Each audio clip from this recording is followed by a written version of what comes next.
अमी झरत बिकसत कमल। अमृत की वर्षा होती है और कमल खिल रहे। दरिया किस लोग की बात कर रहे। यहां ना तो अमृत झरता है और न कमल खिलते। यहां तो जीवन जहर ही जहर है। कमल तो दूर, कांटे भी नहीं खिलते, यहां की कांटे ही खिलते।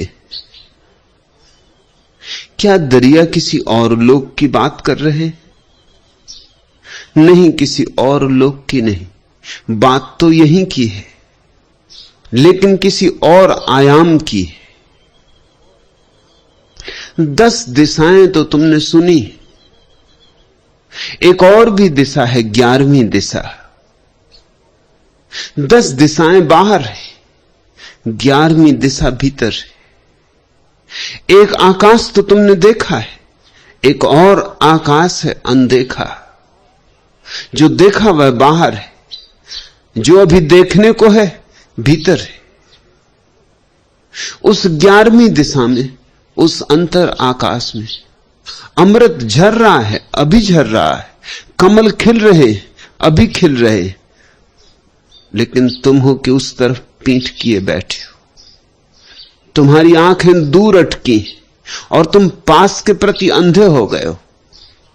बाहर जो है वह तो आकर्षित कर रहा है, और जिसके तुम मालिक हो, जो तुम हो, जो सदा से तुम्हारा है और सदा तुम्हारा रहेगा, उसके प्रति बिल्कुल उपेक्षा कर ली।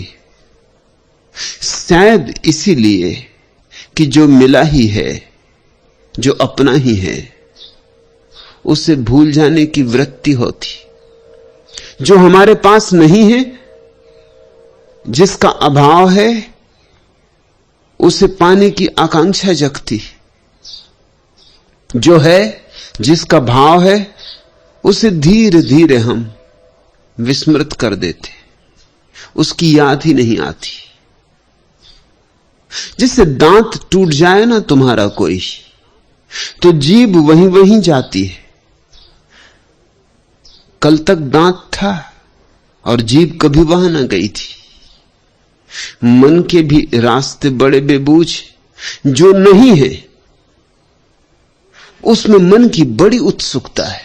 अब दांत टूट गया, जीभ वहीं वहीं जाती है। दांत था तो कभी ना गई थी।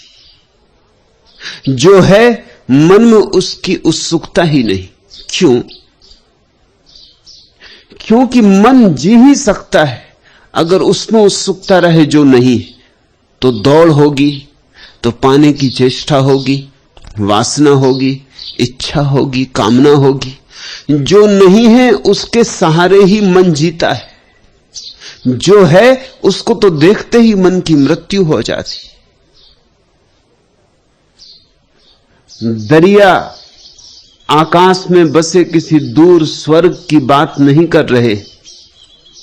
तुम्हारे भीतर पास से भी जो पास है, जिसे पास कहना भी उचित नहीं, क्योंकि पास कहने में भी तो थोड़ी दूरी मालूम पड़ती है।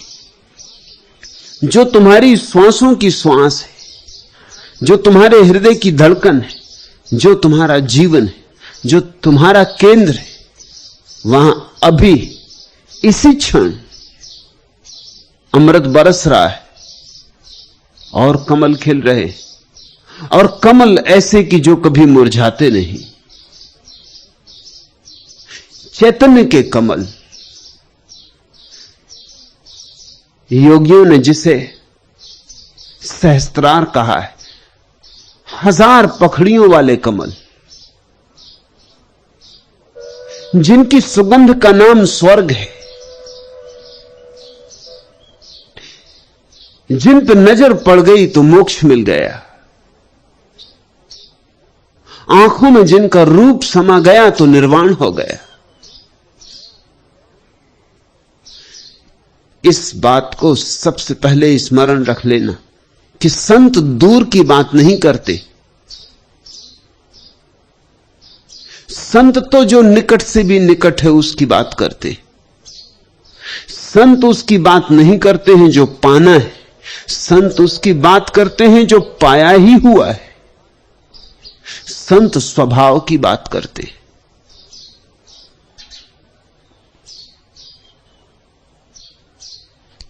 उड़ चला इस सांध्य नभ में, मन विहग तज निज बसेरा।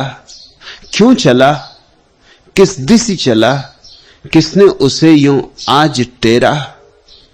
क्यों हुए सहसा स्फुरित, अति शिथिल संसलत पंख उसके। क्या हुए हैं उदित नभ में, चंद्रमा अकलंक उसके। विकुल आतुर सा उड़ा है, मन विहंगम आज मेरा। शून्य का आतुर निमंत्रण आज उसको मिल गया है। क्षितिज की विस्तीर्णता का पवन अंचल हिल गया है। प्राण पंछी ने गगन में ललक कौतूहल बिखेरा। स्वनित उड्डयन ध्वनित गति जनित अनद नाद से यह दिग दिगंत आकाश वक्ष स्थल रहा है गूंज अहरह।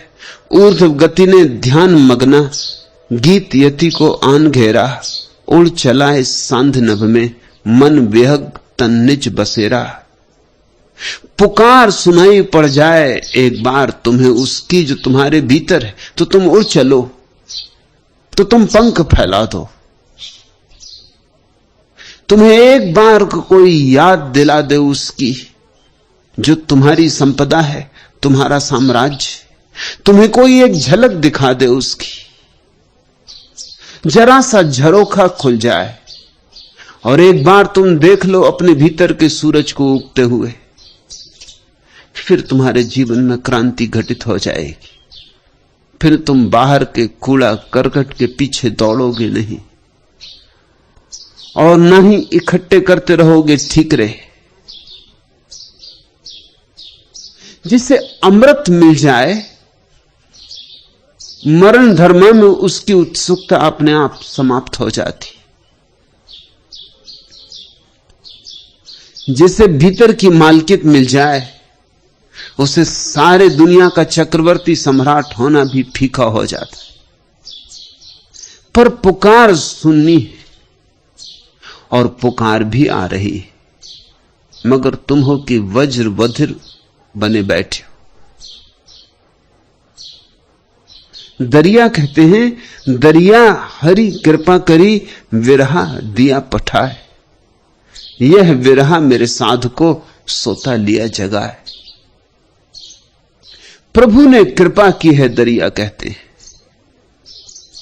कि मेरे भीतर बैठी हुई आग को उकसा दिया, कि मेरे अंगारे पर से राख झाड़ दी, कि मेरे भीतर विरह की अग्नि जगा दी, कि मेरे भीतर प्यास को उकसा दिया। क्या तुम सोचते हो कि हरि किसी पर कृपा करता और किसी पर नहीं करता?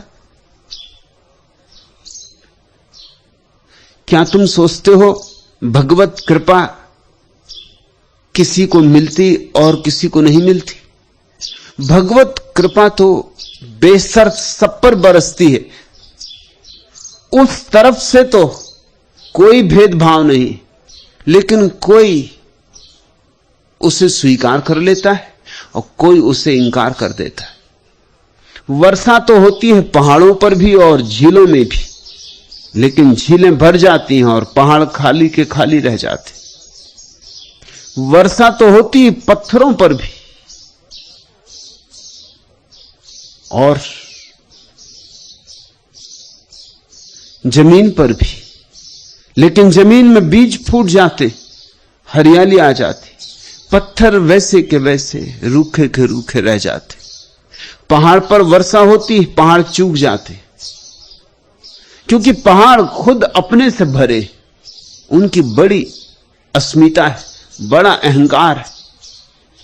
झीलें भर जाती हैं क्योंकि झीलें खाली, शून्य, उनके द्वार खोले। झीलों ने स्वागत करने की कला सीखी, बंधनवार बांधे, आओ। बादल तो बरसते हैं बेशर्त, लेकिन कहीं फूल खिल जाते हैं, कहीं पत्थर ही पड़े रह जाते। ऐसा ही परमात्मा की कृपा भी अलग अलग नहीं है। मुझ पर भी उतनी बरसती है जितनी तुम पर, दरिया पर भी उतनी ही बरसी है जितने किसी और पर, लेकिन दरिया ने द्वार खोले हृदय के, अंगीकार किया। दरिया ने इंकारा नहीं। इस अंगीकार करने का नाम ही आस्था है, इस स्वागत का नाम ही श्रद्धा है। अपने भीतर द्वार पर दस्तक देते सूरज को बुला लेने का नाम ही भक्ति है। और भगवान प्रतिपल द्वार पर दस्तक दे रहा है। दरिया हरि कृपा करी, विरह दिया बिठा है, भेज दी विरह की खबर, पुकार दे दी। कहना चाहिए पुकार सुन ली, लेकिन भक्त तो ऐसा ही कहेगा। उस कहने में भी राज है कि परमात्मा ने कृपा की, क्योंकि भक्त की यह मान्यता है, और मान्यता ही नहीं, ये जीवन का परम सत्य भी है कि हमारे किए कुछ भी नहीं होता, जो होता है उसके किए होता है। हम तो अगर इतना ही करने में सफल हो जाएं कि बाधा ना दें तो बस बहुत। वर्षा तो उसकी तरफ से होती है, हम अपने पात्र को उल्टा न रखें, इतना ही बहुत। हम अपने पात्र को सीधा रख लें, वर्षा तो उसकी ही तरफ से होती। पात्र के सीधे होने से वर्षा नहीं होती, वर्षा तो हो ही रही थी, लेकिन पात्र सीधा हो तो भर जाता है, तो भरपूर हो जाता है। भक्त का अनुभव है कि मनुष्य के प्रयास से नहीं मिलता परमात्मा, प्रसाद से मिलता है, उसकी ही अनुकंपा से मिलता है। हमारे प्रयास भी तो छोटे छोटे, हमारे हाथ ही इतने छोटे। हम चांद तारों को नहीं छू पाएंगे तो हम परमात्मा को कैसे छू पाएंगे? हमारी मुट्ठी में समाएगा क्या? विराट पर हम मुट्ठी कैसे बांधेंगे? और हमारे इस छोटे से हृदय में हम इस अनंत आकाश को कैसे आमंत्रित करेंगे? नहीं, उसकी कृपा होगी तो ही यह चमत्कार घटित होगा। उसकी कृपा होगी तो बूंद में सागर भी समा जाएगा। दरिया हरि कृपा करी, विरहा दिया पठाए। कहते हैं तुमने ही पुकारा होगा, इसलिए मैं तुम्हें खोजने निकल पड़ा। यह भक्तों का सदियों सदियों का अनुभव है। तुम थोड़ी परमात्मा को खोजते हो, परमात्मा तुम्हें खोजता है। परमात्मा तुम्हें टटोल रहा है।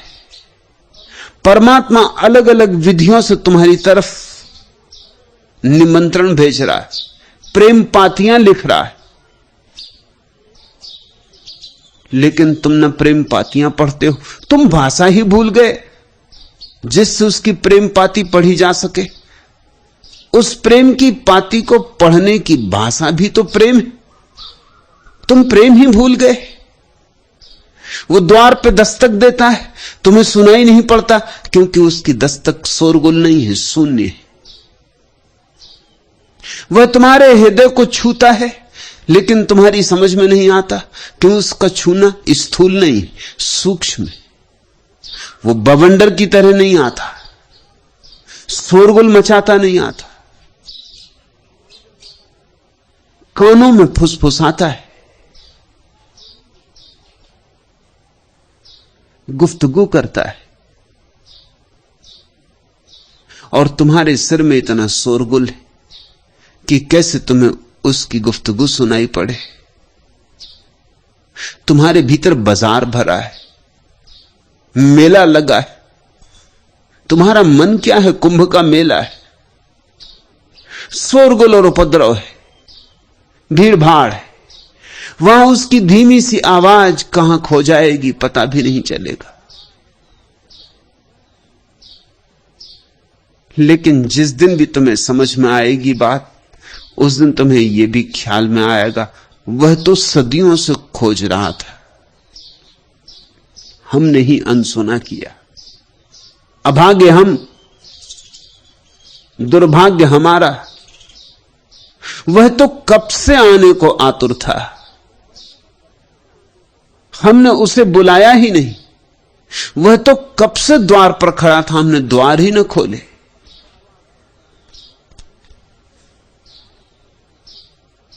फिर खरात पर मुझे चढ़ा कुशल समय के कारीगर, जुड़ा सका हूं दुर्गुण केवल, जो भी गुण है गौण बहुत। मैं न सरल सीधी रेखा सा, बाकी मुझ में कौन बहुत। मैं त्रुटियों का त्रिभुज मुझे, सीधा सादा आयत कर। मैं विकृत बैडोल खुरदरा, निश्चित कुछ आकार नहीं। मैं वह धातु की जिस पर शिल्पी का रचना संस्कार नहीं। आकृति दे अभिरूपकार, मूर्ति बने अनगढ़ पत्थर। बाहर उजले देवपीठ पर, भीतर भीतर तय खाने। आदि पुरुष सोया है जिसमें, कुंठाएं रख सिरहाने। मन की गुह गुहाओं में कोई नन्हा दीपक धर। उससे ही कहना होगा, मन की गुह गुहाओं में कोई नन्हा दीपक धर। फिर खरात पर मुझे चढ़ा कुशल समय के कारीगर। आकृति दे अभिरूपकार, मूर्ति बने अनगढ़ पत्थर। हम तो अनगढ़ पत्थर है। छेनी चाहिए, हथौड़ी चाहिए, कोई कुशल कारीगर चाहिए कि गढ़े, और कारीगर भी है, मगर हम टूटने को राजी नहीं। जरा सा हमसे छीना जाए तो हम और जोर से पकड़ लेते। छेनी देखकर तो हम भाग जाते, हथौड़ी से तो हम बचते। हम तो चाहते हैं सांत्वनाएं, सत्य नहीं। दरिया कहते हैं मीठे रांचे लोग सब। मीठा मीठा तो सभी को रुचता है। मीठा यानी सांत्वना, अच्छी अच्छी बातें तुम्हारे अहंकार को आभूषण दें, तुम्हें सुंदर परिधान दें, तुम्हारी कुरूपता को ढांके, तुम्हारे घावों पर फूल रख दें। मीठे रांचे लोग सब, मीठे उपजे रोग। लेकिन इसी सांत्वना, इसी मिठास की खोज से तुम्हारे भीतर सारे रोग पैदा हो रहे हैं। निर्गुण कड़वा नीम सा, दरिया दुर्लभ जोग। और जो उस निर्गुण को पाना चाहते, उन्हें तो नीम पीने की तैयारी करनी होगी। निर्गुण कड़वा नीम सा, दरिया दुर्लभ जोग। और इसीलिए तो बहुत कठिन है योग, बहुत कठिन है संयोग। क्योंकि परमात्मा जब आएगा तो पहले तो कड़वा ही मालूम पड़ेगा।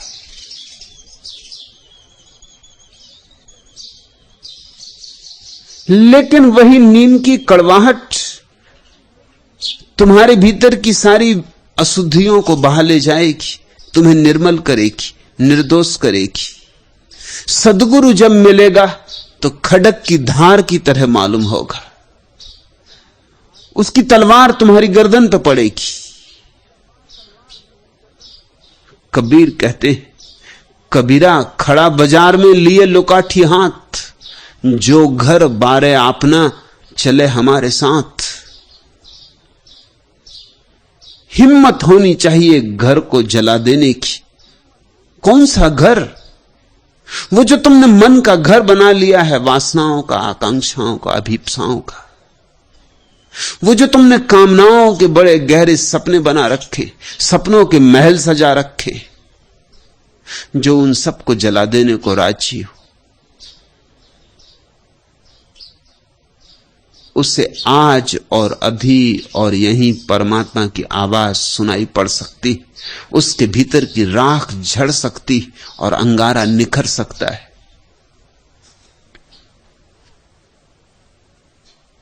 दरिया हरी कृपा करी विरहा दिया पठाए, कि तुम्हारी बड़ी कृपा है प्रभु कि मेरे भीतर विरह को जगा दिया। विरह के लिए बहुत कम लोग धन्यवाद देते, मिलन के लिए तो कोई भी धन्यवाद दे देगा। मिलन तो मीठा मीठा, विरह तो बहुत कड़वा, नीम सा कड़वा। नीम भी क्या होगी कड़वी इतनी, क्योंकि विरह तो आग है, वहां सांत्वना कहां, वहां तो जलन ही जलन है। लेकिन सोना आंख से गुजर के ही शुद्ध होता है, और विरह की यात्रा में निखर के ही कोई मिलन के योग्य होता है, पात्र बनता है। यह विरहा मेरे साध को सोता लिया जगाए। दरिया कहते हैं मुझे पता ही ना था कि मेरे भीतर ऐसा परम साधु सोया हुआ है, कि मेरे भीतर ऐसे परम सत्य का आवास है, कि मेरे भीतर ऐसा निर्दोष, ऐसा कुंवारा स्वभाव है जिस पर कोई मलिनता कभी नहीं पड़ी, जिस पर कोई कालिख नहीं, जिस पर कोई दाग नहीं, न पुण्य का दाग, न पाप का दाग, न शुभ का, न अशुभ का, जो सब तरफ से अस्पर्शित है। मेरे उस साधु को तुमने जगा दिया, एक जरा सी पुकार देकर, विरह को उकसाकर, मेरे भीतर के परम कुंवारेपन को मुझे फिर से भेंट दे दिया। दिया ही हुआ था, मगर मैं अंधा कि कभी लौट कर न देखा, मैं बहरा कि कभी सुना नहीं, मैं मूढ़ कि कभी अपने भीतर न टटोला। संसार में टटोलता फिरा, दूर दूर चांद तारों में, नक्षत्रों में टटोलता फिरा, जन्मों जन्मों में, योनियों योनियों में, न मालूम कितनी देहों में, न मालूम कितने रूपों में तलाशा, और एक जगह भर तुझे खोजा नहीं। अपने भीतर कभी आंख को न ले गया, कभी अंतर्दृष्टि न की। यह बिरहा मेरे साध को सोता लिया जगाए। तूने बड़ी कृपा की कि यह आग मुझ पे बरसा दी। विरह आग है, ध्यान रखना, जिस पे बरसती है उसका रोआ रोआ रोता है, जिस पे बरसती है उसके खून से आंसू बनने लगते। दरिया विरही साधका तन पीला मन सूख। दरिया कहते हैं तन सूख गया, मन सूख गया। रैन न आवे नींदड़ी, दिवस न लागे भूख। अब रात नींद नहीं आती, दिन भूख नहीं लगती। बस एक तेरी याद है कि सताए जाती, बस एक तेरी याद है कि तीर की तरह चुभी जाती, और गहरे और गहरे और गहरे।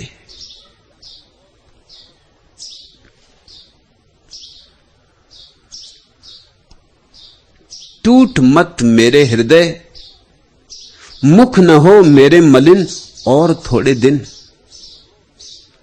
विरही को बड़ी धैर्य की कला सीखनी पड़ती, क्योंकि आग ऐसा जलाती है कि भरोसा नहीं आता कि इस आग के पार कभी कमल भी खिलेंगे। कहीं आग में और कमल खिले। तन सूखने लगता, मन सूखने लगता। कैसे भरोसा आए कि अमृत की वर्षा होगी? जो हाथ में है वो भी जाता मालूम होता है। टूट मत मेरे हृदय, मुख न हो मेरे मलिन और थोड़े दिन। रात का है प्रात निश्चित, अस्त का है उदय। एक जैसा ही किसी का कब रहा है समय। रह न पाए दिन सरल, क्या रहेंगे ये कठिन और थोड़े दिन।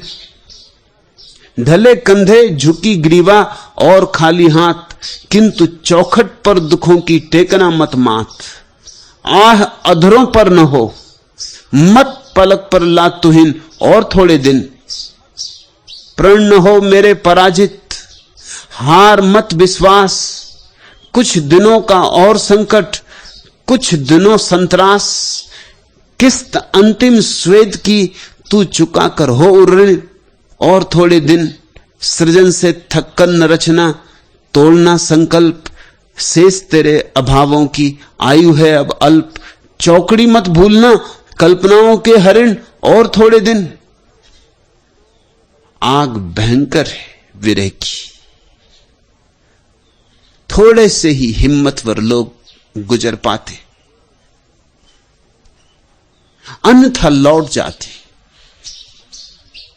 धैर्य चाहिए, प्रतीक्षा चाहिए। प्रतीक्षा ही प्रार्थना का मूल है, उद्गम है।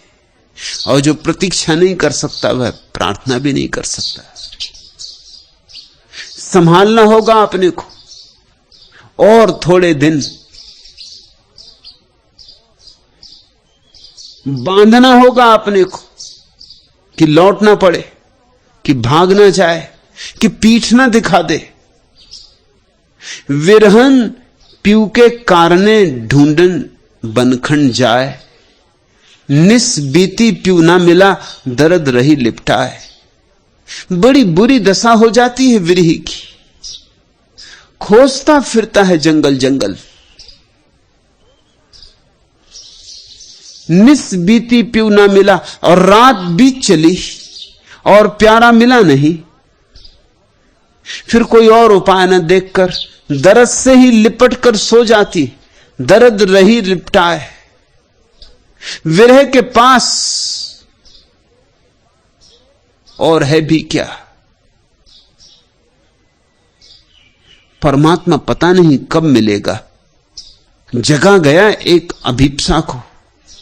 अब अभीप्सा ही है जिसको छाती से लगा के भक्त जीता है। यही उसकी परीक्षा है। इस परीक्षा से जो नहीं उतरता वह कभी उस दूसरे किनारे तक न पहुंचा है, न पहुंच सकता है। भक्त बहुत भावों से गुजरता है, स्वभावता। कई बार लगता है ये कैसा दुर्दिन आ गया, ये मैं किस झंझट में पड़ गया। सब ठीक ठाक चलता था, ये किन आंसुओं से जीवन घिर गया। सब भला चंगा था, ये किस रुदन ने पकड़ लिया कि रुकता ही नहीं। हृदय है कि ऊंडला ही जाता है, और रोआ रोआ है कि कपरा है। और पता नहीं परमात्मा है भी या नहीं। पता नहीं मैं किसी कल्पना के जाल में तो नहीं उलझ गया हूं। सारी शंकाएं उठती हैं, कुशंकाएं उठती हैं। भक्त कभी नाराज भी हो जाता है परमात्मा पर कि ये भी दिया तो क्या दिया। मांगे थे फूल कांटे दिए, मांगी थी सुबह सांझ दी, मांगा था अमृत जहर दे दिया। तुम चाहे दानी बन जाओ, मुझे अयाचक ही रहने दो। प्रिय है मेरा मान मुझे तो, प्यासा मरा न मांगा पानी। तन से राजकुमारी होकर सन्यासिन बन गई जवानी। स्वांति बनो तुम, चाहे मुझको प्यासा चातक ही रहने दो। जब भी करे निवेदन तृष्णा, अधरों पर रख दो अंगारा। कत्ल करा दो स्वप्न तृप्ति के, निर्वासित कर मन बंजारा। तुम हिम बन जाओ मुझको, धुंधवाती पावक ही रहने दो। रूप कुबेर कमी क्या तुमको, जी भर छवि के कोस लुटाओ। मेरा अलगोजा गरीब है, वीणा से फेरे न फेराओ। स्वर साम्राज्य संभालो मुझको, विस्मृत गायक ही रहने दो। बहुत बार मान उठा था, अभिमान उठा था। भक्त कहता छोड़ो भी मुझे प्यासा ही रहने दो। नहीं चाहिए तुम्हारी स्वाति की बूंद। तुम चाहे दानी बन जाओ, मुझे अयाचक ही रहने दो। मांगा कब सा, मैंने तुम्हें पुकारा कब था, तुम्ही ने पुकारा। तुम्हें दानी बनने का मजा है तो बन जाओ दानी, मगर मुझे तो भिखारी ना बनाओ।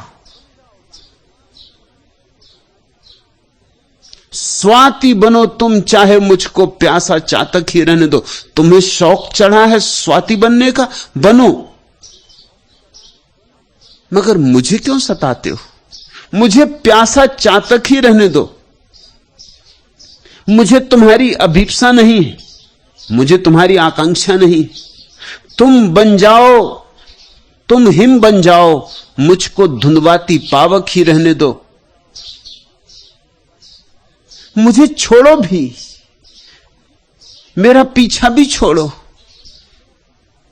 मेरा आंचल पकड़े छाया की तरह दिन रात मुझे सताओ मत।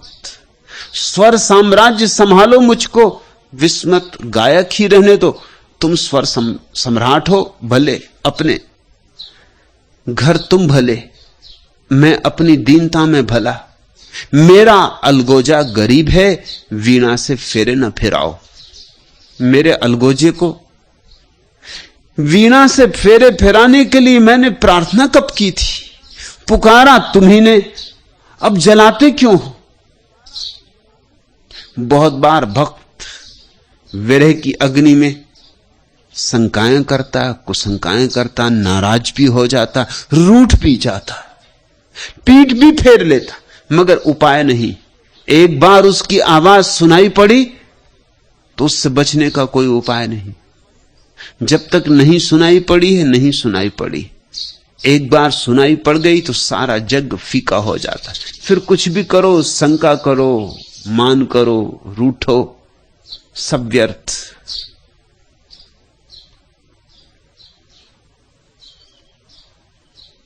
विरहन पीऊ के कारणे ढूंढन बनखंड जाए। निस बीती पीऊ न मिला, दर्द रही लिपटाए। और पीड़ा बड़ी सघन है भक्त की, विरही की। वृक्षों में फूल खिलते हैं और भीतर फूलों का कोई पता नहीं, कांटे ही कांटे। आकाश में बादल घिरते हैं, सावन आ जाता है और भीतर मरुस्थल, न वर्षा न बादल न सावन।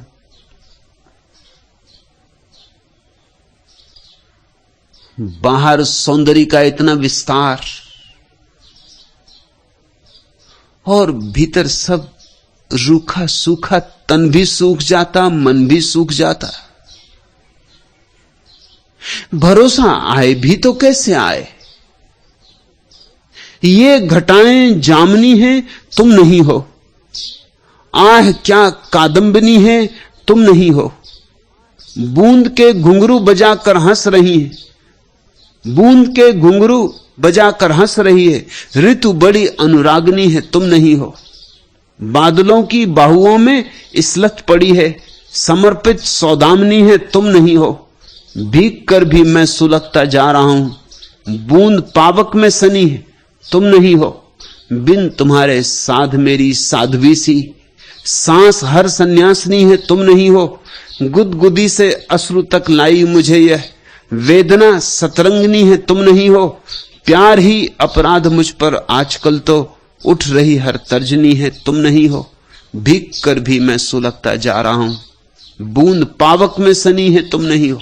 सब सौंदर्य सारे जगत का, सारा काव्य, सारा संगीत एकदम व्यर्थ हो जाता उसकी पुकार सुनते ही। जैसे हीरा देख लिया हो तो अब कंकड़ पत्थरों में मन रमे तो कैसे रमे। और तुम लाख भुलाना चाहो कि हीरे को नहीं देखा है तो भी कैसे भुलाओगे। जीवन का एक शाश्वत नियम है, जो जान लिया उसे अनजाना नहीं किया जा सकता। जो पहचान लिया उससे फिर पहचान नहीं तोड़ी जा सकती। जिसका अनुभव हो गया, अब तुम लाख उपाय करो तो उसे अनुभव के बाहर नहीं कर सकते।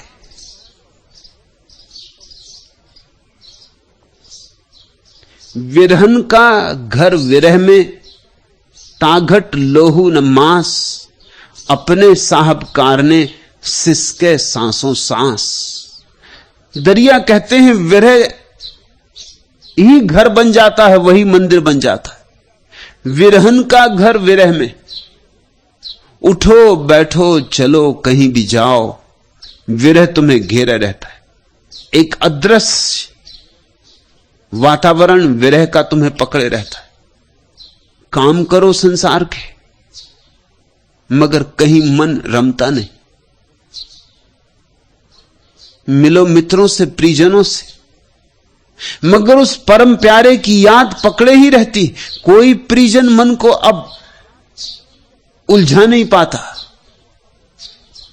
कितना ही प्यारा संगीत सुनो, उसकी आवाज के सामने सब फीका हो गया है। और कितने ही सुंदर फूल देखो, अब तो जब तक उसका फूल न खिल जाए तब तक कोई फूल फूल नहीं मालूम होगा। विरहन का घर विरह में, ताघट लोहू न मास। और ऐसी गहराइयों में विरह ले जाने लगता है जहां न शरीर है, न शरीर की छाया पड़ती। अपने साहबकार ने सिसके सांसों सांस, बस वहां तो सिर्फ उस साहब की याद है। और एक सिसकी है जो किसी और को सुनाई भी शायद न पड़े, श्वास श्वास में सिसकी भरी। भक्त कहना भी चाहे तो शब्द काम नहीं पड़ते। भक्त गूंगा हो जाता है, बोलना चाहता है और नहीं बोल पाता। श्वास श्वास में सिसकी होती है, सिसकी ही उसकी प्रार्थना है। आंखों से झरते आंसू ही उसकी अर्चना है।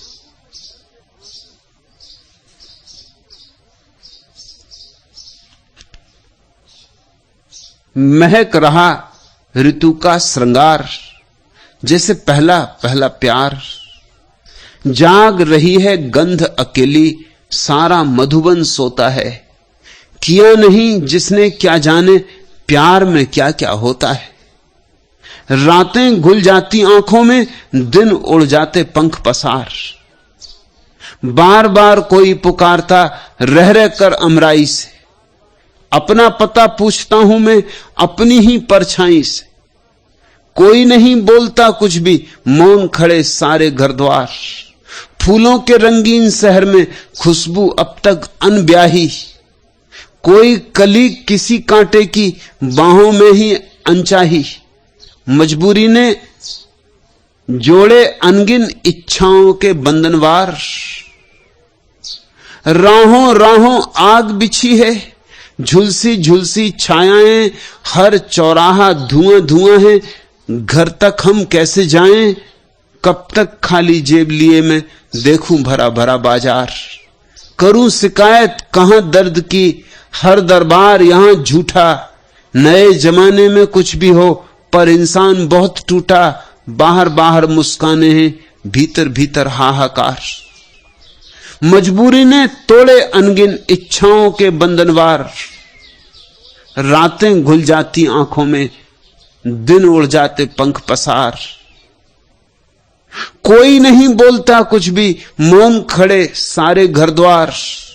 महक रहा ऋतु का श्रृंगार, जैसे पहला पहला प्यार। चारों तरफ सब सुंदर है, सब प्रीतिकर है, और भीतर एक रिक्तता भर जाती। विरह का अर्थ क्या है? विरह का अर्थ है भीतर में शून्य। जहां परमात्मा होना चाहिए था वहां कोई भी नहीं, सिंहासन खाली पड़ा है। विरह का अर्थ है बाहर सब, भीतर कुछ भी नहीं। विरह का अर्थ है ये भीतर का सूनापन काटता है, ये भीतर का सन्नाटा काटता है। लेकिन इस विरह से गुजरना होता। इस विरह से गुजरे बिना कोई भी सिंहासन के उस मालिक तक नहीं पहुंच पाता है। ये कीमत है जो चुकानी पड़ती। शायद इसीलिए अधिक लोग ईश्वर में उत्सुक नहीं होते। इतनी कीमत कौन चुकाए, किस भरोसे चुकाए? शायद इसीलिए अधिक लोगों ने झूठे और औपचारिक धर्म खड़े कर लिए। मंदिर गए, 2 फूल चढ़ाए, घंटा बजा दिया, दिया जलाए, निपट गए, बात खत्म हो गई। न भीतर का घंटा बजा, न भीतर का दिया जला, न भीतर कि आरती सजी, बाहर का इंतजाम कर लिया है, तुम्हारी दुकान भी बाहर और तुम्हारा मंदिर भी बाहर, तो तुम्हारी दुकान और तुम्हारे मंदिर में बहुत फर्क नहीं हो सकता। दुकान बाहर, मंदिर तो भीतर होना चाहिए। मंदिर तो भीतर का ही हो सकता है, लेकिन भीतर के मंदिर को चुनने में, भीतर के मंदिर को निर्मित करने में तुम्हें बुनियाद बन जाना पड़ेगा। तुम ही दबोगे, बुनियाद के पत्थर बनोगे तो भीतर का मंदिर उठेगा। तुम मिटोगे तो परमात्मा की उपलब्धि हो सकती। विरह गलाता है, मिटाता है, विरह तुम्हें पहुंच जाता है। एक ऐसी घड़ी आती जब तुम नहीं होते हो, और जिस घड़ी तुम नहीं हो उसी घड़ी परमात्मा है। मिलन घटित होता है कब? बड़ी बेबूझ शर्त है मिलन की। ऐसी बेबूझ शर्त है, ऐसी अतर्क शर्त है कि बहुत थोड़े से हिम्मतवर लोग पूरा कर पाते। तुम भी परमात्मा से मिलना चाहोगे, लेकिन शर्त यह है कि जब तक तुम हो तब तक मिलन ना हो सकेगा। जब तक तुम हो परमात्मा नहीं, ऐसा गणित है। और जब तुम नहीं होगे तब परमात्मा है। कौन इस शर्त को पूरा करे? कौन जुआरी इतना बड़ा दांव लगाए? किस गारंटी पर? क्या पक्का है कि मैं मिट जाऊंगा तो परमात्मा मिलेगा ही? सिवाय इसके कि दरिया जैसे मिटने वाले लोगों ने कहा है कि मिलता है, मगर कौन जाने दरिया सच कहते हो, सच न कहते हो, भ्रांति में पड़ गए हो, या कोई षड्यंत्र हो पीछे इन सारी बातों के, कोई बड़ा जाल हो लोगों को उलझाए रखने का। कैसे भरोसा आए? एक ही उपाय कि किसी ऐसे व्यक्ति से मिलना हो जाए जो मिट गया है और मिट के हो गया है, मिट के पूर्ण हो गया है, जिसने शून्य को जाना है और शून्य में उतरते हुए पूर्ण को पहचाना है, जिसके भीतर मैं तो नहीं बचा और अब तू ही विराजमान हो गया है, जिसके भीतर भगवत्ता बोलती। ऐसे किसी व्यक्ति से जीवंत मिलन हो जाए, उसके चरणों में बैठने का सौभाग्य मिल जाए, उसके सन्नाटे को समझने का अवसर मिल जाए, उसकी आंखों में आंखें डालने की शुभ घड़ी आ जाए, ऐसा कोई मुहूर्त बने तो कुछ बात हो, तो भरोसा आए, तो श्रद्धा जगे। सत्संग के बिना श्रद्धा नहीं जगती, और सद्गुरु के बिना यह भरोसा आ ही नहीं सकता कि तुम इतनी हिम्मत जुटा सको कि अपने को मिटाऊं और परमात्मा को पाऊं।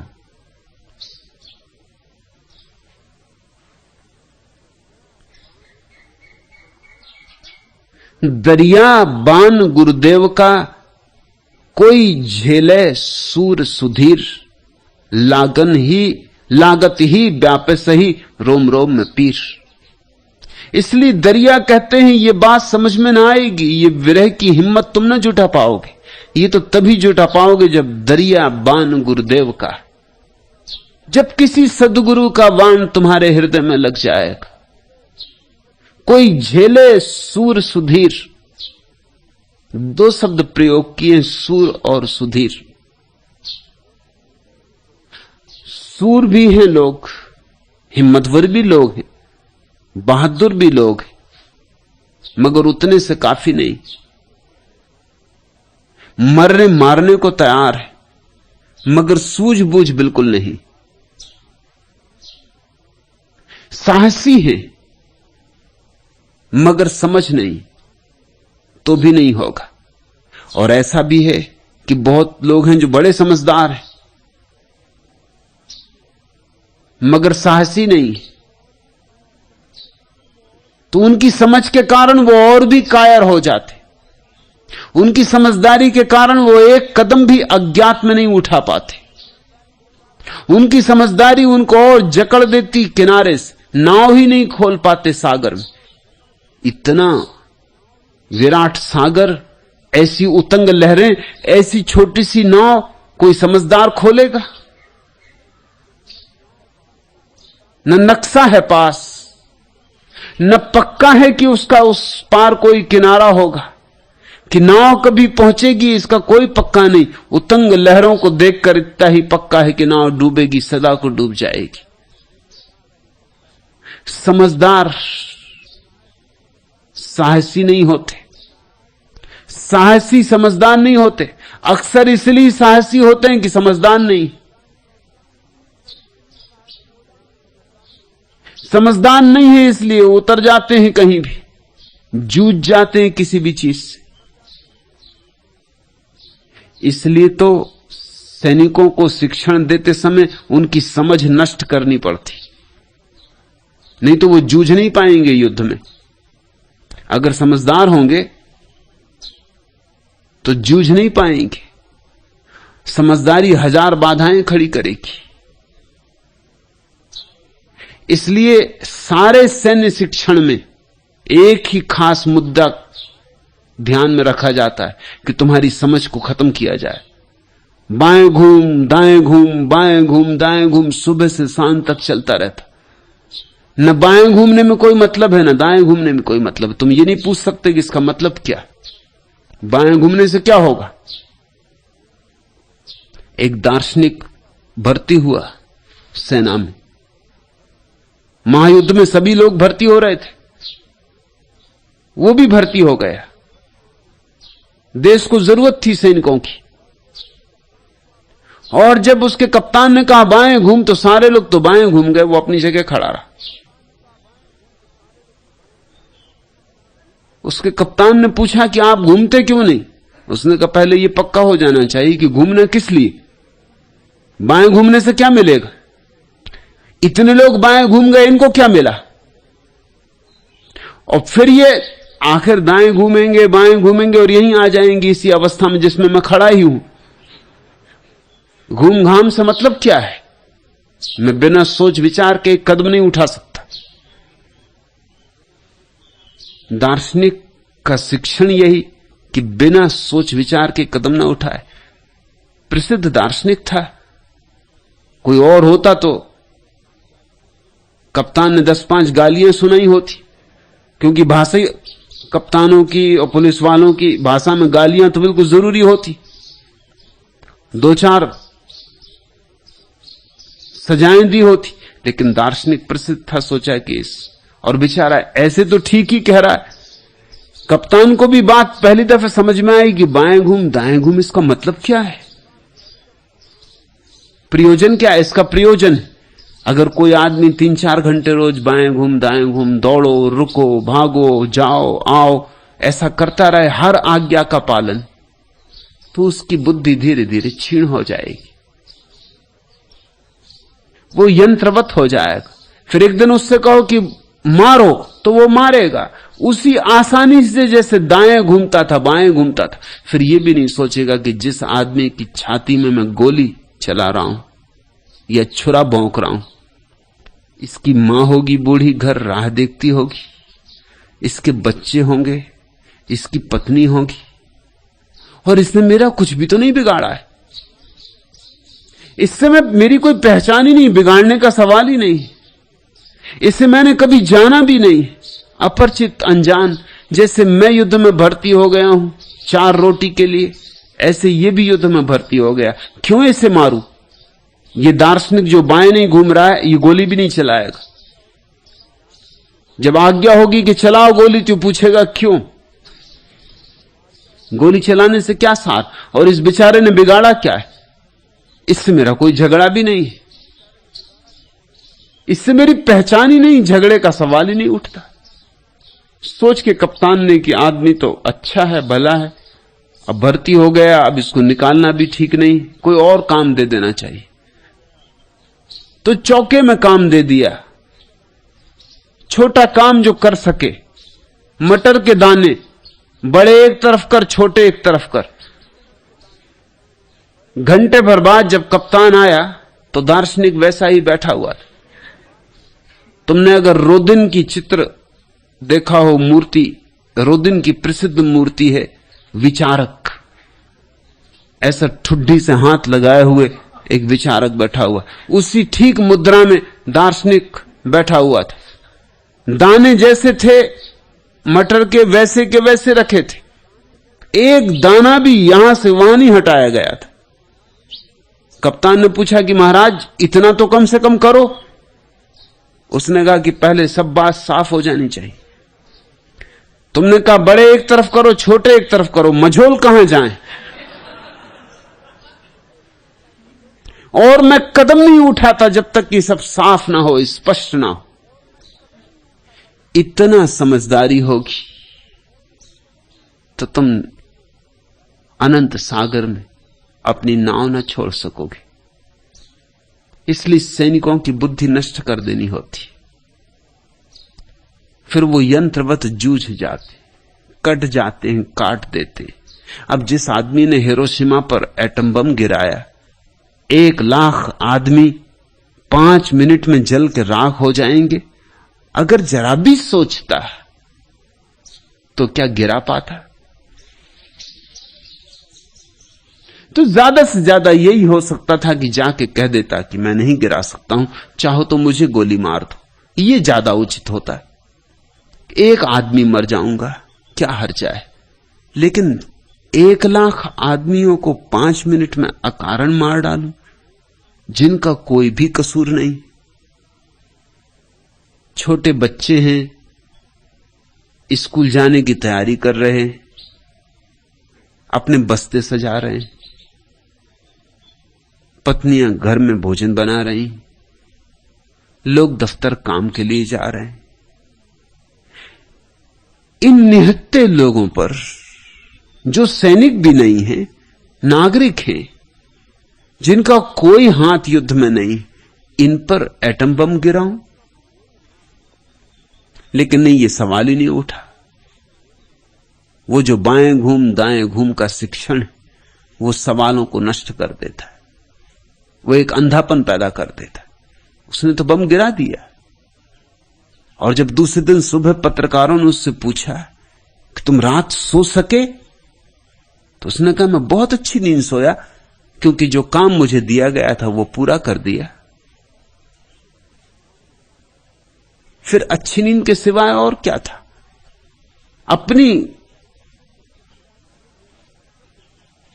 जो मेरा कर्तव्य था वो पूरा कराया।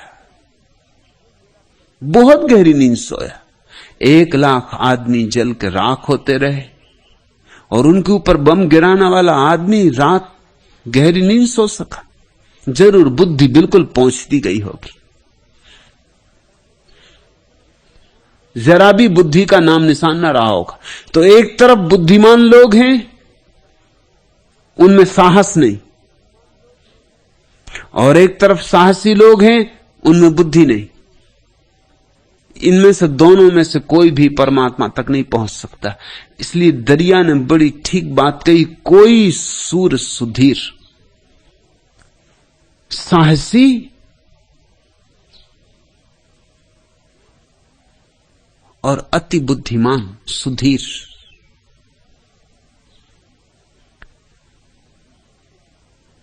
सुधि जिसके भीतर हो, धी जिसके भीतर हो, प्रज्ञा जिसके भीतर हो, कोई प्रज्ञावान साहसी, ऐसा अमृत संयोग जब मिलता है, ऐसा जब सोने में सुगंध होती, तब परमात्मा को पाया जाता है। दरिया बान गुरुदेव का कोई झेले सूर सुधीर। यहां मेरे पास दोनों तरह के लोग आ जाते। कोई हैं जो बहुत पंडित हैं, बहुत सोच विचार में, वे भी बाण को नहीं झेल पाते। उनके बीच इतने शास्त्र हैं कि बाण शास्त्रों में ही छिद जाता, उनके हृदय तक नहीं पहुंच पाता।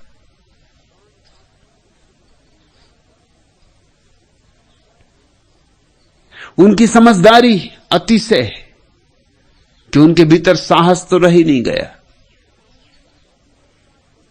साहसी आ जाते तो भी मेरी बात गलत समझते, क्योंकि साहसी मेरी बात सुन के ही मैं स्वतंत्रता की बात करता हूं, वह स्वच्छंदता की बात समझ लेता।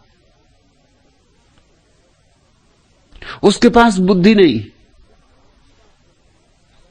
मैं प्रेम की बात करता हूं, वह काम की बात समझ लेता, उसके पास बुद्धि नहीं।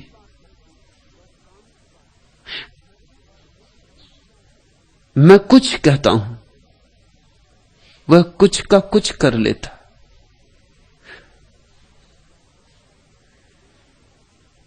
सद्गुरु का बाण तो केवल वे ही झेल सकते हैं जिनमें दोनों बातें हो, साहस हो, सुबुद्धि हो। लागत ही व्यापे सही, फिर तो लग भर जाए, जरा सा भी लग जाए गुरु का बाण, फिर तो व्याप जाता है। रोम रोम में पीस, रोए रोए में विरह की पीड़ा पैदा हो जाती, परमात्मा की पुकार उठने लगती, प्रार्थना जगने लगती। साध सूर का एक अंग, मना न भावे झूठ, साध न छाड़े राम को, रन में फिरे न पूठ। कहते हैं कि साधु और सूर में एक बात की समानता है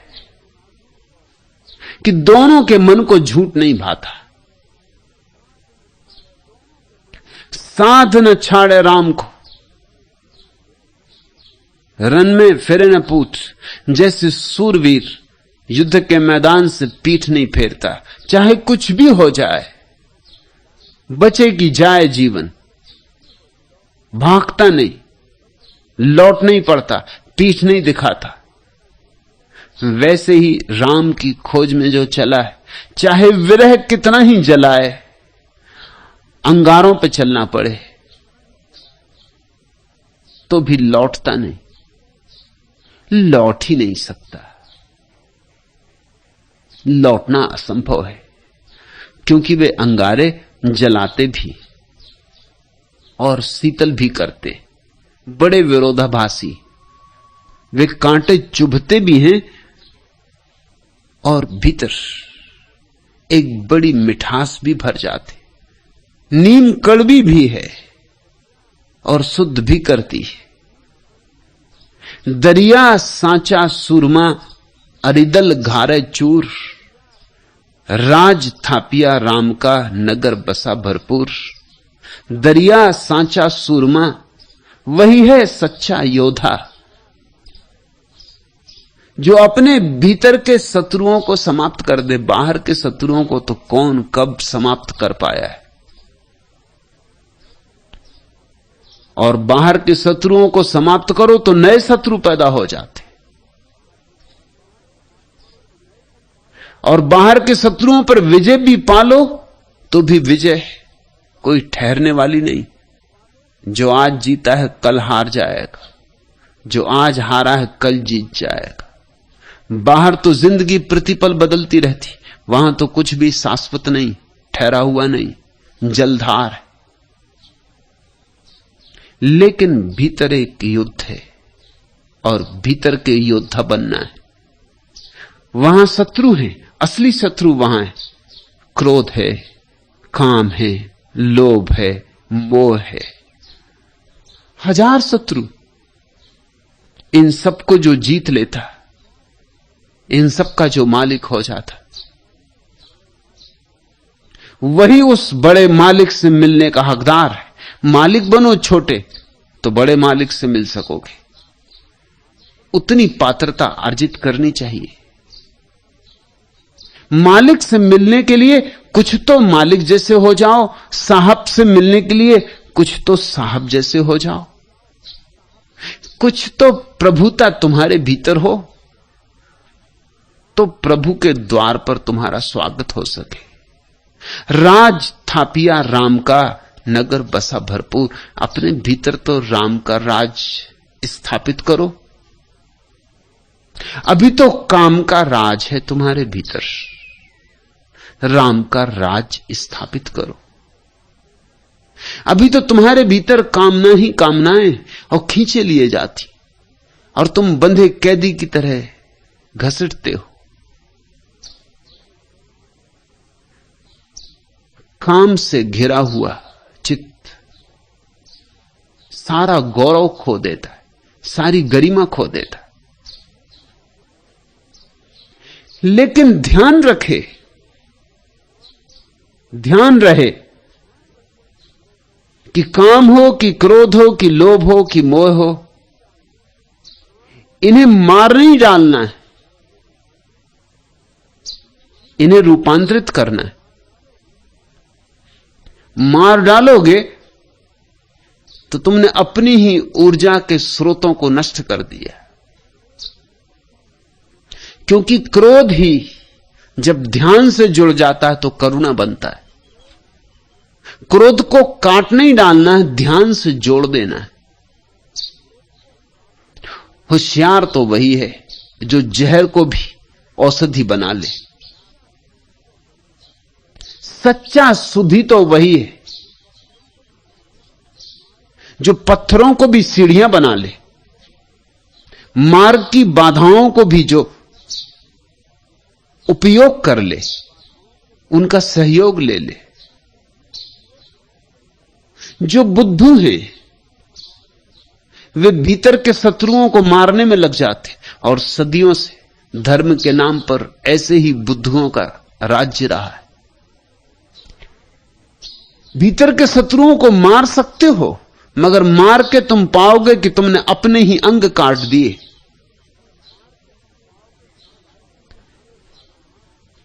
बाइबल कहती है कि जो हाथ तुम्हारा चोरी करे उस हाथ को काट दो। ये तो ठीक, लेकिन यही हाथ दान दे सकता था, अब दान कैसे दोगे?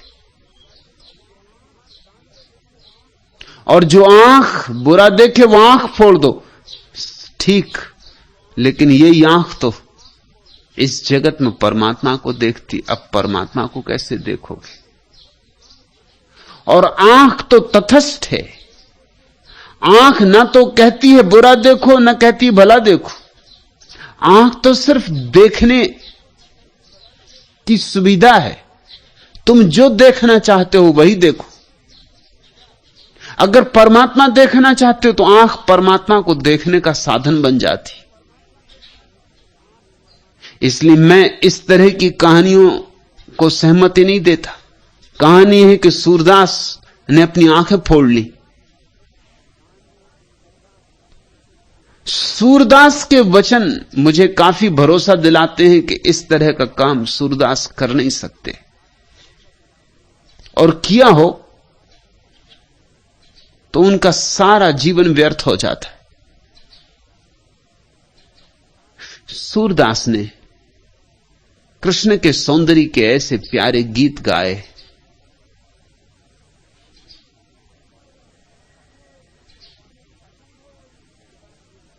यह असंभव है कि सूरदास ने अपनी आंखें फोड़ ली हो, इसलिए क्योंकि आंखें वासना में ले जाती। आंखें वासना में ले भी नहीं जाती किसी को। सूरदास जैसे व्यक्ति को तो बात समझ में आ ही गई होगी, आंखें कहीं वासना में ले जाती।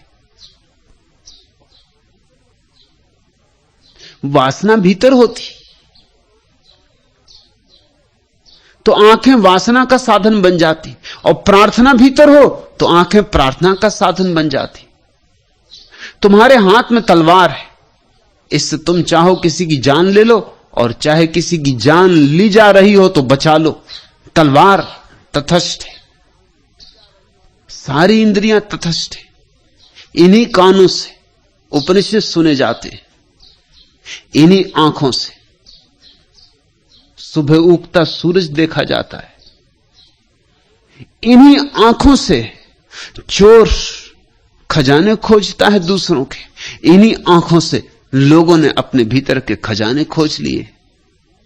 सब तुम पर निर्भर है। तो भीतर के शत्रुओं को जीतना तो जरूर है, मारना नहीं। मार ही दिया तो फिर जीत क्या? मारे हुए पर जीत का कोई अर्थ होता है? एक चाय घर में लोग गपशप में लगे हैं। एक सैनिक युद्ध से लौटा है, वो बड़ी बहादुरी हाँक रहा है। वो कह रहा है कि मैंने एक दिन में 50 सिर काटे, ढेर लगा दिया सिरों का। मुल्ला नसरुद्दीन बहुत देर से सुन रहा है। उसने कहा ये कुछ भी नहीं, मैं भी युद्ध में गया था अपनी जवानी में, एक दिन में मैंने 1000 आदमियों के पैर काट दिए थे। सैनिक ने कहा पैर? कभी सुना नहीं, ये भी कोई बात है? सिर काटे जाते हैं, पैर नहीं। मुल्ला ने कहा मैं क्या करता, सिर तो कोई पहले ही काट चुका था।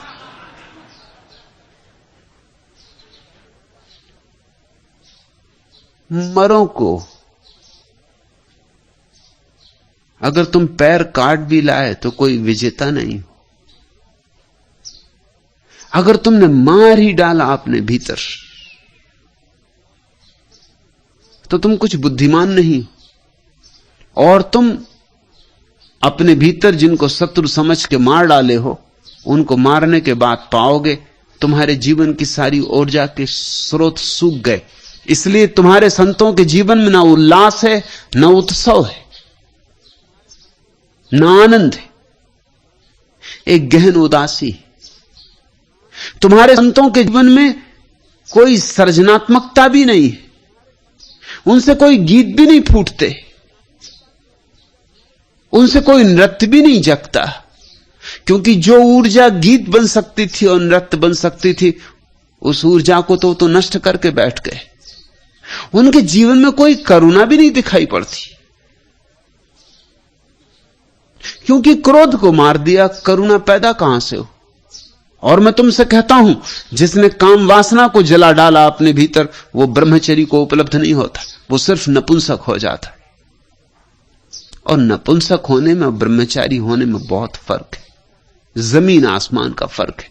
उससे ज्यादा कोई फर्क और क्या होगा।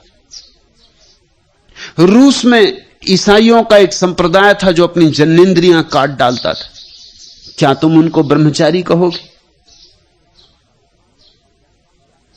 जन्नेंद्रियां काटने से क्या काम वासना चली जाएगी? आंखें फोड़ने से क्या तुम सोचते हो रूप की आकांक्षा चली जाएगी? कान फोड़ने से क्या तुम सोचते हो भीतर ध्वनि का आकर्षण समाप्त हो जाएगा? काश इतना आसान होता, तब तो धार्मिक हो जाना बड़ी सरल बात होती। चले गए अस्पताल, ऑपरेशन हो गए धार्मिक। बस सर्जनों की जरूरत होती, सद्गुरुओं की नहीं। सद्गुरु काटता नहीं, सद्गुरु रूपांतरित करता है। अनगढ़ पत्थर को मिटा नहीं देना है, उसको गढ़ना है, उसमें से मूर्ति प्रकट करनी है। मूर्ति छिपी है उसमें। तुम्हारे क्रोध में करुणा की मूर्ति छिपी, थोड़ी छानने की, छनावट की जरूरत है। और तुम्हारे काम की ऊर्जा ही तुम्हारी राम की ऊर्जा है। ये तुम्हारी ये शत्रु हैं अभी, क्योंकि तुम जानते नहीं कैसे इनका उपयोग करें। जिस दिन तुम जान लोगे कैसे इनका उपयोग करें, यही तुम्हारे सेवक हो जाएंगे। आज से हजारों साल पहले वेद के जमाने में आकाश में बिजली ऐसी कौंधती थी, ऐसी जैसी अब कौंधती, लेकिन तब आदमी कपता था, थरथराता था, सोचता था कि इंद्र महाराज नाराज हो रहे हैं, कि इंद्र महाराज धमकी दे रहे हैं। स्वभावता समझ में आती बात। 5000 साल पहले बिजली के संबंध में हमें कुछ पता नहीं था, और जब बिजली आकाश में कड़कती होगी, घबराहट होती होगी, कोई व्याख्या चाहिए, तो एक ही व्याख्या मालूम होती थी कि इंद्रधनुष। जैसे कि इंद्र ने अपने धनुष पर वाण चढ़ाया हो, नाराज है इंद्र,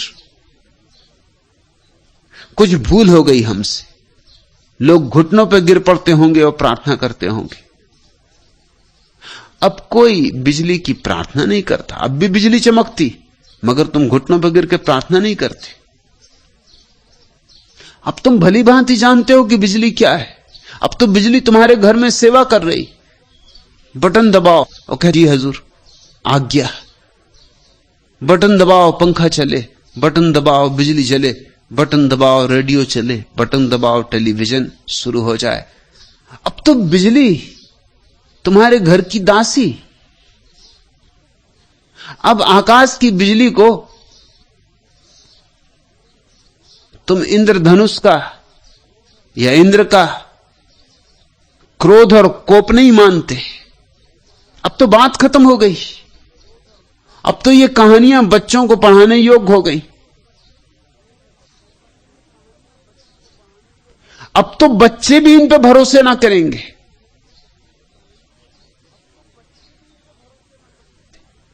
बाहर की बिजली तो बस में आ गई है, भीतर की बिजली अभी बस में नहीं आई।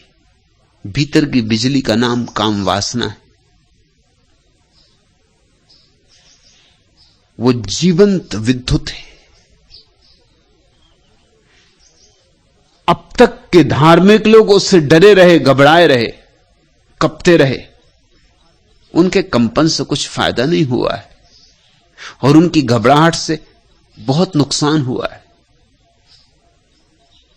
जो जानते हैं वे तो कहेंगे इस भीतर की विद्युत को भी बदला जा सकता है, यह भी तुम्हारी सेविका हो सकती।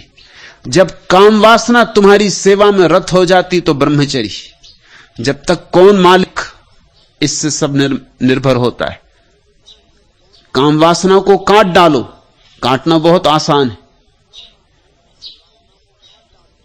बहुत आसान है। तुम अजित सरस्वती के पास जा सकते हो। बड़ा आसान है काम वासना को काट डालना। तुम्हारी जनेंद्रियां काटी जा सकती हैं। तुम्हारे शरीर के भीतर हार्मोन, जिनसे कि कोई पुरुष होता है कोई स्त्री होता है, वे हार्मोन निकाले जा सकते हैं, नए हार्मोन डाले जा सकते हैं। तुम्हें बिल्कुल काम वासना से रिक्त किया जा सकता है। मगर तुम ये मत सोचना कि इस भीतर दया की तरह आनंद की लहरें उठने लगेंगी, कि मीरा की तरह तुम नाच उठोगे। कुछ भी नहीं। इससे तुम एक कोने में बिल्कुल सुस्त होकर बैठ जाओगे। तुम्हारा जीवन एक महा उदासी से घिर जाएगा। तुम्हारी जिंदगी अमावस की रात होगी, पूर्णिमा का चांद नहीं। तुम सिर्फ उदास और सुस्त हो जाओगे। तुम मुर्दा हो जाओगे। और तुम इस बात को भली भांति जानते हो। न जानते हो तो गांव के किसान से पूछ लेना। आखिर सांड में और बैल में फर्क क्या है? क्या बैल को तुम ब्रह्मचारी समझते हो? दरिद्र बैल। मगर किसानों ने हजारों साल से ये तरकीब निकाल ली कि अगर सांड को बधिया कर दो तो ही बैलगाड़ी में जोत सकते हो, गुलाम बना सकते हो। कमजोर हो जाता है, दीनहीन हो जाता है। सांड को जरा जोड़ के देखो बैलगाड़ी, न तुम बचोगे न बैलगाड़ी बचेगी। किसी गड्ढे में पड़े, हड्डियां तुम्हारी टूट चुकी होंगी, बैलगाड़ी के अस्थिपंजर बिखर चुके होंगे, और सांड जाके शंकर जी के किसी मंदिर में विश्राम कर रहा हो। बैलों की तरह उसे जो तो तुम बैलगाड़ी में, चाहे हल बख्तर में, जो चाहो करो। मनुष्य दीन हो जाता है अगर काम वासना को काट दिया जाए, क्रोध को अगर काट दिया जाए, लोभ को अगर काट दिया जाए, तो बहुत दीन हो जाता है। उस दीनता की तुमने बहुत पूजा की। मैं तुम्हें याद दिलाना चाहता हूं, बंद करो अब ये पूजा। दीन मनुष्य के दिन गए, अब महिमाशाली मनुष्य के दिन आने दो। अब उस मनुष्य के दिन आने दो जो ऊर्जाओं का रूपांतरण करेगा, दमन नहीं, जो हर ऊर्जा का उपयोग करेगा। और मैं तुमसे कहता हूं, अगर उस काम वासना दी है तो जरूर उसमें छिपा कोई खजाना होगा। जरा खोदो, जरा खोजो। अगर क्रोध दिया है तो जरूर क्रोध में छिपी हुई कोई ऊर्जा होगी, उसे मुक्त करो। शत्रुता तभी तक मालूम होती जब तक तुम गुलाम हो इनके। जिस दिन मालिक हो जाते हो उसी दिन ये सब मित्र हो जाते।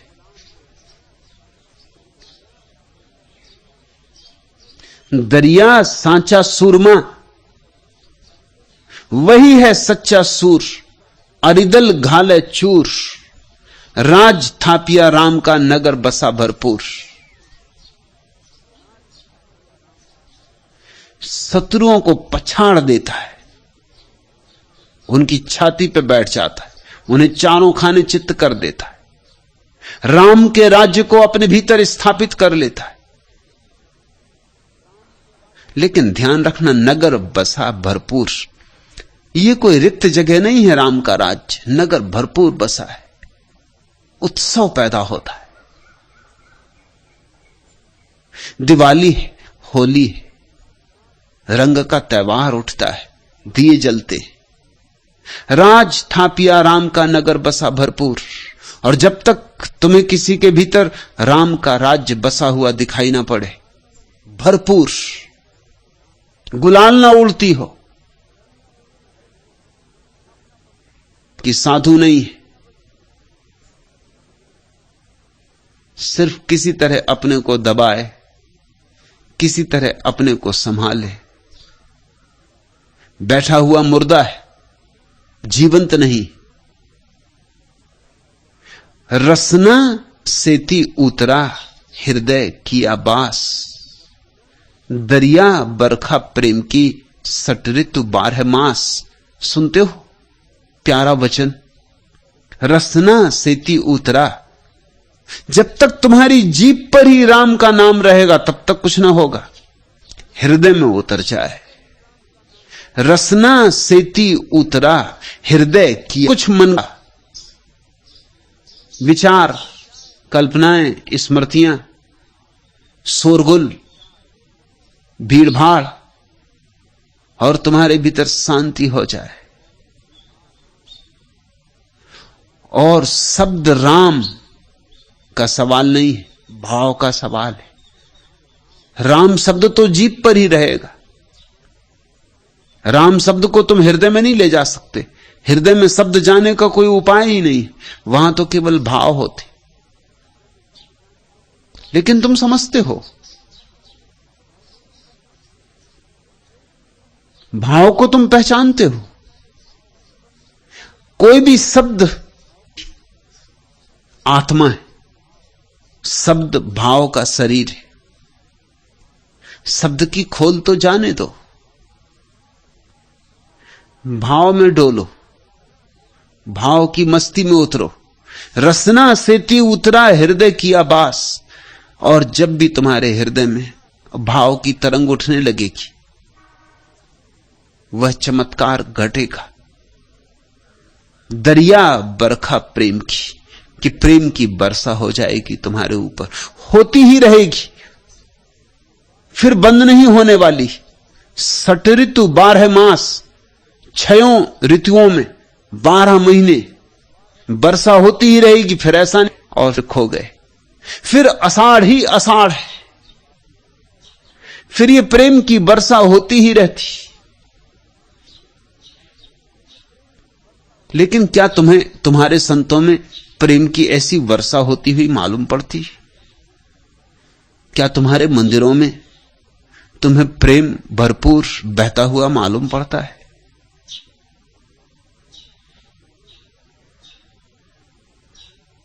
प्रेम से रिक्त तुम्हारे मंदिर, प्रेम से शून्य तुम्हारे चर्च, तुम्हारे गिरजे, तुम्हारी मस्जिदें, तुम्हारे गुरुद्वारे।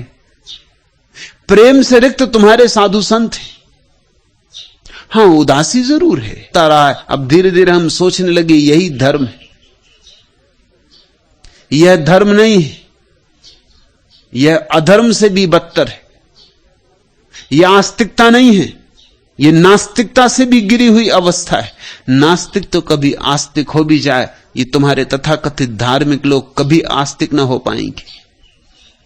इन्होंने तो जीवन को बिल्कुल गलत दृष्टि से ही पकड़ लिया है। इनका परमात्मा जीवन के विरोध में, परमात्मा कहीं जीवन के विरोध में हो सकता है? परमात्मा तो जीवन का रचनाकार है। ये तो उसी का गीत है, उसी की कविता है, ये तो उसी ने रंगा है चित्र। चित्रकार कहीं फिर नाची क्यों? दरिया बरखा प्रेम की सट ऋतु 12 मास, फिर तो प्रेम की वर्षा होगी, उत्सव होगा। सावन गिरेगा और जाएगा नहीं। झर झर झर बरसे करुणा घन, सर सर सर सिहरे तृण तरुतन। झर झर झर बरसे करुणा घन, नाद निरत अति ध्वनित गगन मन। अवनी मृदंग घोर सुनुन मन, हरित भरित नित चिन्मय चेतन। सिहर सिहरे तृण तरुतन, सन सन सनन समीरण रिंगण। झिंगुर झंकृति किंकणी सिंजन, करवन उपवन राजी प्रमंथन। हैरा हर हर हर प्रभंजन। झरझर बरसे करुणा घन, सरसर सिहरे तृण तरुतन। तरणी ज्वाल में धरणी काल क्षण, शांत तृप्त पाकर घन तर्पण। ले अंबर का अर्घ समर्पण, थर थर थर वसुधा ही आंगन।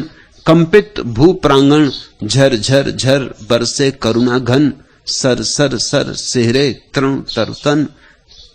बरसने दो, नाचो, गाओ, गुनगुनाओ, डोलो, मस्ती के पाठ सीखो। मस्ताने ही, दीवाने ही केवल उसको जान पाते।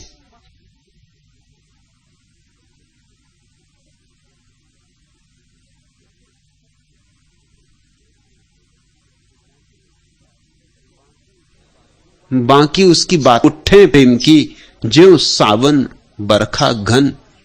अगर एक बार मन जुड़ जाए, एक बार तुम्हारा हृदय और राम से जुड़ जाए, लहरें उठे प्रेम की, तो तुमसे प्रेम बहेगा। ज्यों सावन बरखा घन, जैसे सावन में वर्षा होती ऐसे। लेकिन धर्म के नाम पर एक से एक झूठ चल रहे। धर्म के नाम पर प्रेम का विरोध चलता है। धर्म के नाम पर जीवन में कुछ भी हरा ना रह जाए, इसकी चेष्टा चलती, सब सूख साख जाए, पहुंच जाए, उसका भाव तुम्हारे हृदय में आ जाता है। हुआ ज्ञान प्रकाश, वैसे ही ज्ञान का प्रकाश हो उठता है। हौद भरा जहां प्रेम का, और जहां प्रेम का सरोवर भरा है, तह लेत हिलोरा दास। फिर तो हिलोर ही हिलोर है, फिर तो मस्ती ही मस्ती है। परमात्मा जब आता है तो तुम्हें शराबी की तरह मदमस्त कर जाता है। अमी झरत विकसत कमल, उस परम दशा में, उस अंतरदशा में अमृत झरता है और कमल खिलते हैं। अमी झरत विकसत कमल, उपजत अनुभव ज्ञान। और तभी तुम जानना कि ज्ञान का जन्म हुआ। जब ज्ञान मत समझ लेना। जन दरिया उस देश का भिन्न भिन्न करत बखान। यद्यपि उस परम देश की बात अलग अलग लोगों ने अलग अलग ढंग से कही है, मगर वो देश एक ही है। बुद्ध अपने ढंग से कहते, और जरथुस्त्र अपने ढंग से कहते, और चैतन्य अपने ढंग से कहते। मैं उसे अपने ढंग से कह रहा हूं, और तुम्हें जिस दिन अनुभव होगा तुम उसे अपने ढंग से कहोगे। ये ढंगों के भेद है, मगर वह अनुभव एक है, अभिव्यक्तियां अनेक है।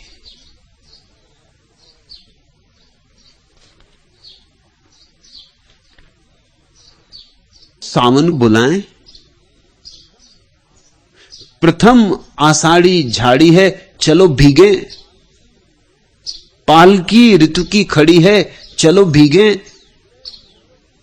ग्रह मुहूर्त चौघड़ी देखे बिना ही, यह मिलन की शुभ घड़ी है, चलो भीगे। पी पुकारे प्राण पपिहा और तुमको, घरू कामों की पड़ी है, चलो भीगे। प्यार वाले इन क्षणों की उम्र अपनी कुल उम्र से भी बड़ी है, चलो भीगे। लाज की चलती मगर संकोच की यह, तोड़ दो जो हथकड़ी है, चलो भीगे।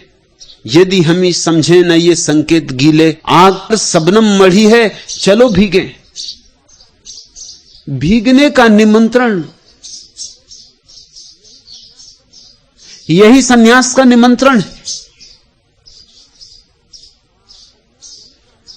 सन्यास का द्वार केवल उनके लिए खुला है जो भीगने को राजी है। लेकिन लोग छोटी छोटी चीजों को बचा रहे हैं। लोग साधारण वर्षा में भी कभी भीगते नहीं।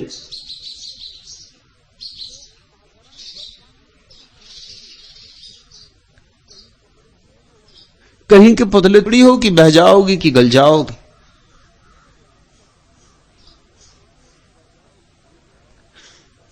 लेकिन साधारण वर्षा में भी लोग छाता लेके चलते।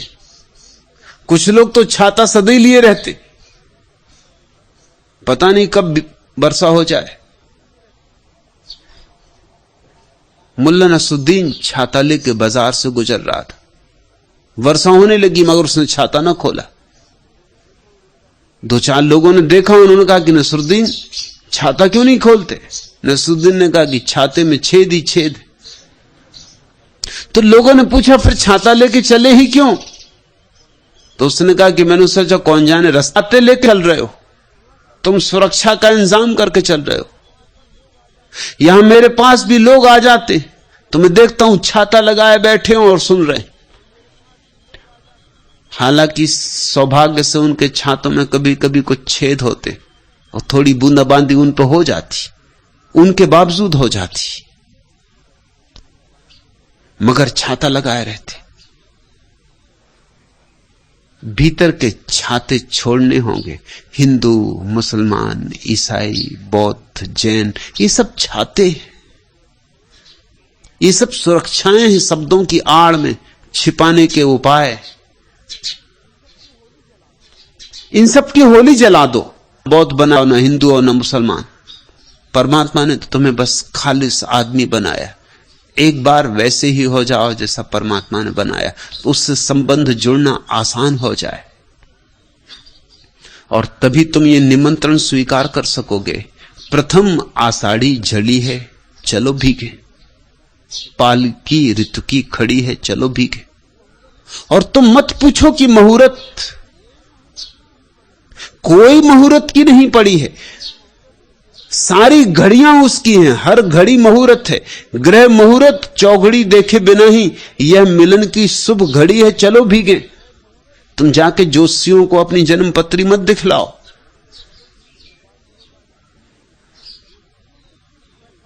ज्योतिषियों से पूछ रहे हैं समाधि का मुहूर्त।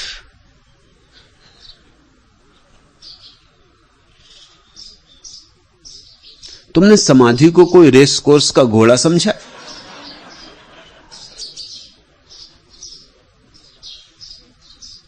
कि लॉटरी की कोई टिकट समझी?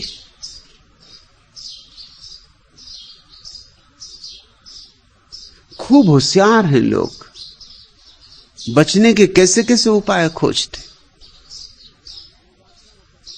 मेरे पास लोग आते हैं, वो कहते सन्यास तो लेना है लेकिन शुभ घड़ी में लेंगे। कौन सी शुभ घड़ी? और तो कोई भी नहीं है। ग्रह मुहूर्त चौघड़ी देखे बिना ही, यह मिलन की शुभ घड़ी है, चलो भीगे। प्यार वाले इन क्षणों की उम्र अपनी कुल उम्र से भी बड़ी है, चलो भीगे। एक क्षण भी उसके प्रेम में भीगने का तुम्हें अवसर आ जाए तो तुम्हारी सारी हजारों हजारों जिंदगियों की लंबाई व्यर्थ हो गई। उसके प्रेम का एक क्षण भी शाश्वत है। वर्षों जीने का कोई अर्थ नहीं, एक क्षण उसके प्रेम में जी लेना पर्याप्त है। सारे जीवन की, अनंत अनंत जीवन की तृप्ति हो जाती। लाज की चलती वर्षा हो तो एक सुनसान रास्ते पर विश्वविद्यालय के मैं वर्षा में भीगने के लिए जाता था। फिर धीरे धीरे एक और पागल आदमी मेरे साथ राजी हो गया। उस रास्ते पर जो आखिरी बंगला था वो विश्वविद्यालय के फिजिक्स के प्रोफेसर का बंगला था। वहीं जाके रास्ता समाप्त हो जाता था। तो उसी रास्ते के समाप्ति पर बड़े वृक्ष के नीचे बैठकर हम दोनों भीगते थे। प्रोफेसर की पत्नी और बच्चे बड़ी दया खाते होंगे, और जब निमंत्रण किया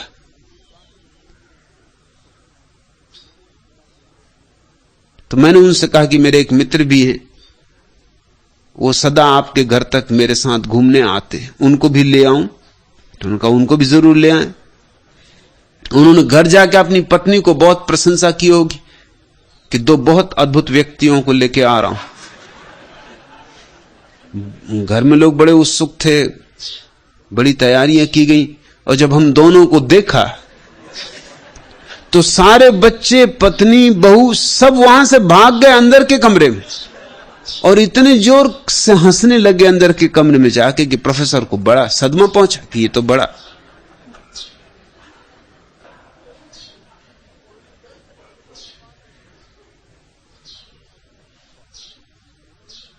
बाहर ही भीगने से लोग डर गए, तो भीतर तो भीगने की बात ही कहां उठती। थोड़ा लाज संकोच छोड़ो।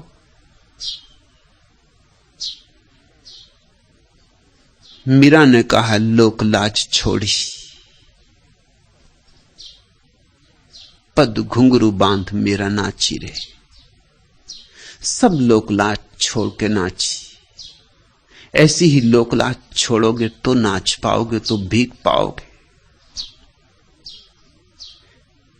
यदि हम ही समझे ना ये संकेत, झांक के देख लेना।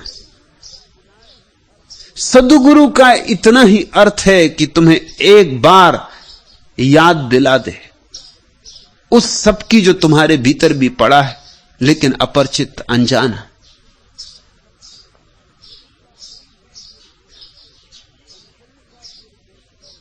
कंचन का गिर देखकर लोभी भया उदास। बड़ी अद्भुत बात दरिया ने कही। दरिया कहते हैं तुम लोभ इत्यादि की फिक्र मत करो, मैं तुम्हें भीतर उस जगह ले चलता हूं, कंचन का गिरी देखकर, जहां तुम सोने के हिमालय देखोगे, वहां तुम्हारा लोभ ही उदास हो जाएगा अपने आप, ये देख के कि जितना मैं मांगता था। फिर कैसा लोभ, लोभ खुद उदास होकर बैठ जाएगा। कंचन का गिर देखकर लोभी भया उदास, जन दरिया थाके बनिज, पूरी मन की आस। फिर वहां कहां का व्यापार, फिर वहां सारा लोभ, सारी आसक्ति, सारे चित्त के व्यापार अपने आप गिर जाते हैं। पूरी मन की आस, तुमने जो मांगा था उससे 1000 गुना मिल गया, करोड़ गुना मिल गया। तुमने जो सोचा भी नहीं था वो भी मिला। तुम जिसकी कल्पना भी नहीं कर सकते थे, सपने भी नहीं देख सकते थे, वही भी मिला। तुम मालिक हो बड़े साम्राज्य के, तुम सम्राट हो के लिए उत्सुक हो गए हो। तुम साधुओं के पास जाते हो कि वो किसी तरह मलहम पट्टी कर दें। मीठे रांचे लोग सब, मीठे उपजे रोग। लेकिन ध्यान रखना, सांत्वना सबको अच्छी लगती, मीठी लगती, मगर सांत्वना के कारण ही तुम्हारे रोग बच रहे हैं, तुम्हारे रोग नहीं मिट पा रहे हैं। निर्गुण कड़वा नीमसा, दरिया दुर्लभ जोग। तैयारी करो विरह की पीड़ा को झेलने की। निर्गुण कड़वा नीमसा, बहुत कड़वी दवा है, मगर यही तुम्हें तुम्हारी बीमारियों से मुक्त करेगी। ध्यान तुम इस योग्य बनाती कि परमात्मा तुम्हारा आलिंगन करे। लेकिन यह दुर्लभ योग है। अगर तुम में साहस हो और समझ हो तो ही यह क्रांतिकारी घटना घट सकती है। और ऐसा नहीं कि तुम में साहस और समझ नहीं, सिर्फ अवसर दो साहस और समझ को मिलने का। संभालो साहस और समझ को साथ साथ, और तुम्हारे जीवन में भी वह परम सौभाग्य का क्षण आ सकता है। अमी झरत विकसत कमल, खिल सकता है कमल, अमृत भी झर सकता है। सच तो यह है कमल खिला ही हुआ है, अमृत झर ही रहा है। अपनी तरफ लौटो, आंख भीतर की तरफ उल्टाओ, भीतर सुनो, भीतर गुनो। आज इतना।